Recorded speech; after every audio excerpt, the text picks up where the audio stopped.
Hi everyone, welcome back to another week of the Farm to Table virtual series. This week's topic, sweet potatoes.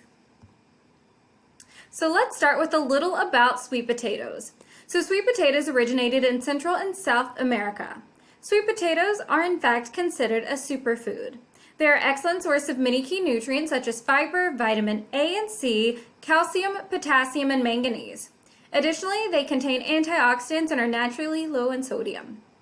Sweet potatoes are also really easy to grow and are really good for a container gardening program, meaning they do really well in large pots. So if you don't have a large amount of space, they can easily be grown in a small apartment. So varieties. The color of skin and flesh, the part that is not the skin of sweet potato, will depend on its variety. They come in white, yellow, orange, red, and sometimes even purple. The purple variety is a little more difficult to find, but it's out there.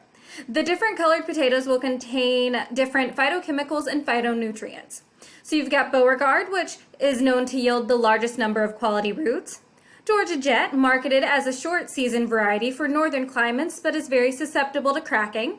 Japanese has white flesh with pinkish skin and a unique smooth texture. Carolina Ruby, which is a very attractive, brilliant orange flesh and deep garnet colored skin. The skin is usually rough and thick, and those roots tend to have unusual shapes. And Vardaman. Its roots tend to be very small and its yields are very low. This variety might do well in a long, dry season. So I'm very quickly just going to go into some of the basics of planting and harvesting sweet potatoes. So slips should be planted in warm soil 3 to 4 weeks after the last spring frost, once nighttime temperatures have reached at least 55 degrees Fahrenheit. Ensure you have a location in a sunny spot with loamy, well-drained soil. Sweet potatoes aren't too picky, but they do prefer soil on the sandier side and need plenty of airspace in the soil for the roots to reach down. If your soil is clay, rocky, or compacted, consider using raised beds.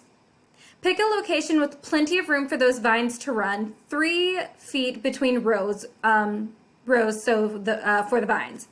If you live in the northern U.S. or Canada, consider covering the area with fabric mulch about 3 weeks before planting. This helps to warm the soil. Till the area of the garden, you will be using a depth of 8 to 10 inches. Create raised mounds 6 to 8 inches tall and about 12 inches wide. Use fertile, well-drained soil. Planting and harvesting continued. So since the roots spread 4 to 6 inches deep in the soil, a spade fork is useful when digging up the potatoes. So what you're going to do is loosen the soil around the plant about an 18-inch diameter so you do not injure the tubers. It's fine to cut some of the vines away. You must cure sweet potatoes or they will not have that delicious sweet taste. So curing the potatoes allows a second skin to form over the scratches and bruises that occur when digging up the potatoes.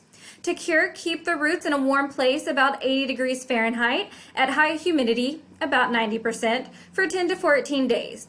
A table outside in a shady spot works well. For best curing, make sure the potatoes are not touching one another.